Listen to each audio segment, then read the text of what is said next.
Hi, and thanks for watching. So in this video, we're going to talk about dies and die cutting machines. This is going to be another intro video for those of you who are new to stamping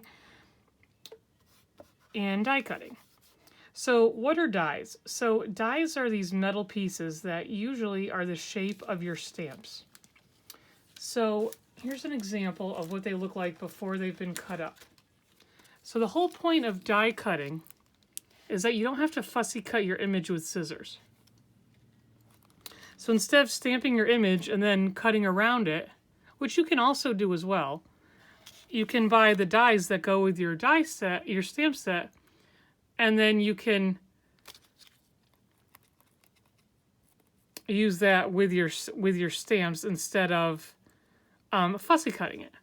So this is a Newton's Nook set. It's a Halloween-y one. And I have yet to cut this out. Well, this is what they look like before you cut them out. You do need a pair of wire cutters to cut these out. Some of them are a little bit pliable and you can use your hands, but you really want to use a pair of wire cutters for these. And you should wear glasses too when you're cutting them out, just in case, because there's little pieces of metal when you cut them and you don't want them hitting your eyes. So that's what they look like before you cut them out and they're in the package. So a lot of times they come with the stamps. And other examples of dies are word dies. So this is a honeybee fall stamp set. I think it came out this year. I love that one. I love fonts. Kind of weird. I like fonts. And then this goes with it. So you can actually cut out the stamp itself, or you can cut fall out all by its lonesome on cardstock. And you can even put a background. So you would have your stamped fall, and then you can die cut it with this one, and then you can even die cut a background. Like, so say you want fall to be in orange, but you want the background to be in brown, surrounding the letters. So that's another example. And this is a Grateful die from Simon Says. So you have the word itself, and then you have the background. Now, to use dies, you do need a special machine, and this is called a die cutting machine. You can get these at your local stamp shop, or, you know, anywhere really. This is by Sizzix. A lot of them are by Sizzix, and these are the hand-cranked ones. There are some newer ones that are electrical, but personally, like, I don't really see the need for those right now. This is a big kick. And if you buy a die machine from, like, say a big box store or versus your local stamp store, it's going to be different versions. This is the big kick. I do eventually want the big shot, which is a little larger, and they do sell attachments for it. The hook onto your machine, which is pretty cool, because you can put your die cutting tools on there as well. So your die cutting machine comes with these plates. Now, these are very worn. I've had these for a very long time. See how they're kind of starting to curve a little? When you get them, they're nice and flat like this. And this has got a little bend to it. But see all the markings? That's normal, and that's from die cutting your image out. And I'm going to show you how we do that. Now, this piece here looks kind of like a big book. This is called your MultiPurpose Platform. So on here, it shows you your different examples of dies. So usually they're thin, like thinlets or framelets, and it depends on what the company calls them. But usually, for me, I don't even have to open this. You're just going to put your dies, you're going to use this platform closed like it is. But it can open, and there's tabs here, 1 and 2. This can open, so if you have a thicker die or you're doing an embossing folder, which I'm not going to get into today, but basically an embossing folder, it makes the image raised. So it's double-sided, and the image, it's kind of a raised, bumpy image. It's not flat. This kind of, so if you open it all the way up, this shows an example of an embossing folder. And you put your cardstock in the middle, and then you put it between the plates, and you keep it open like this. So I hope this makes sense. So then, but basically for what most uses, you're going to keep it closed. So you put your platform here, and this is how I store it. And you have your handle. And you can see on the top I have tape, and that's to tape down the die surrounding the stamp, or the word die or whatever I'm using. So you're going to put your, let me put my flatter one. These are in bad shape, but they last you a long time. I probably should get a few new ones. So this stamp set we're going to use, I already have this stamped. This is an older one from Simon Says. And it's an Easter spring one. So here's the stamp. And I already have this stamped out. Like here. And then, so these are the dies. This is the die for this. So this is going to cut out the exact shape of your stamp without having to fussy cut it. But a lot of people find fussy cutting to be therapeutic too. So what you do is, so you're going to have your platform first. Then you're going to have your other plate. And then you're going to put your paper down on top of one plate. You're going to make a sandwich. And then you're going to take your tape. I use the painter's tape, the blue painter's tape. I find that works pretty well. And you're going to match your die around your image as close as you can. Now, a lot of times I do color first before I cut out the image because then it just makes it easier and you have more paper. But that's totally up to you. So you take your tape and you're going to put it on your image. I had this stamped a while ago, so I don't really care if it gets messed up. And then you take, I usually do two pieces. They do make a magnetic piece as well, which I don't use too much because my plates are kind of curvy. And then you take your other plate and you just sandwich that on top of there. And you want to be careful that it doesn't shift. So then you're going to hold it. And you're going to push it through. And then you're going to turn your crank here. Actually, can you see that? Here's the crank over here.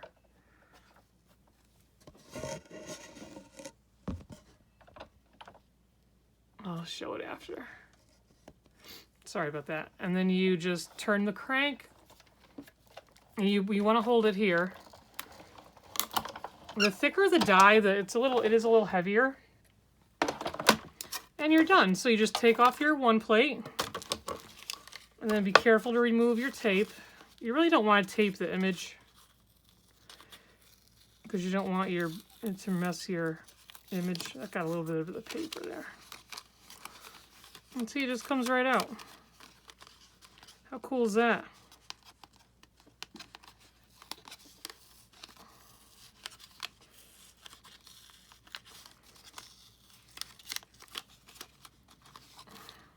And then you have your little ducky. You have to fussy cut it. See? Wahoo.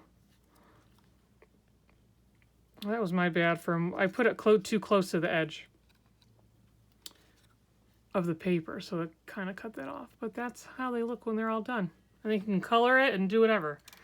So, if you're thinking of getting into stamping, I do recommend, you will need a die cut machine if you're going to die cut. There's no ifs, ands about that. And they're not, they're not crazy cheap. I mean, they're probably, I think they start around $100 to like $150, I believe. If you're just getting like a basic one like this or the Big Shot, I don't believe they're over $200. But like I said, you're going to have it for a while. Like with all your other supplies, you're going to have them for a while. Like they're not going to go anywhere. These should last you a long time. So it is an investment, but you're going to have it a long time. So, and I'll show you a couple other examples of dies. This one is really cool. You can use this for summer or fall. And what's cool about some dies, you can actually use them as a stencil too. So when you run this through your die cut machine, you can use the empty space, your negative, as a stencil. So there's a lot you can do with these. This is a Lawn Fawn umbrella one. I haven't even played with this one yet. And so like you have stitch images. So if it's stitched, that stitching is on your image. It's not cutting it out. These lines are what cut out your image, the solid lines. But sometimes, like, here's a good example of this. These are background ones, and I already die cut this out. This is a background die. So this is like a rainy day die from Lawn Fawn. Rainy backdrop portrait. So this is in portrait, and you can also get them in landscape, like the next one I'm going to show you. So this looks like this when you cut it out. So again, this you can also use as a stencil. And then like you can put this on a white background or a gray background, and then you can color it in like with Nuvo drops, or you know, with ink you can like ink the background of this. So this is a stitched image one. Here's a landscape cloud one. So when you die cut this one, the individual clouds aren't being cut out. They're just being stitched, and so you'll see them with a nice stitch pattern on your paper. And a couple other examples are like tag dies. This is from Tailored Expressions. What I like about her dies is she usually has a magnetic background with them. You can store these however you want. You want to be careful though, like if you keep it in its original packaging, sometimes they get lost if you don't have a magnet. Here's an example of a ornament die, and you can use all these different tops. Pretty cool. This one I'm probably going to play with later today. This is a Crafty border die. So now this comes, if you can see this edge here, so that'll cut out an actual square when you keep it around your images. Or if you don't want the square, you can just, this is where it's attached. That's where you would cut it. And then you can just die cut this and not have the square border. But I'd probably like the border around it. So it has all your crafty stuff. And then my last example these are pretty great. They're little banners from Lawn Fawn. So if you're stamping a sentiment, then you can add your banner around it. Actually, here's an example of this. This is a Tailored Expressions set. So this is a Tailored Expressions stamp set with a Hero Arts background stamp. And then I used the Lawn Fawn banner to cut this. And then my sentiment fits right in there. So I hope I gave you some kind of an example of how to use die cuts and whether or not you want to invest in it. Like I said, they're not cheap, but they will last you a long time. And, you know, if you're going to buy it, try to buy it from your local craft stores, okay? Because we want to keep them in business. So thanks for watching, and have a great day. Any comments or concerns or questions, put them down below. And thank you for watching. Have a good day.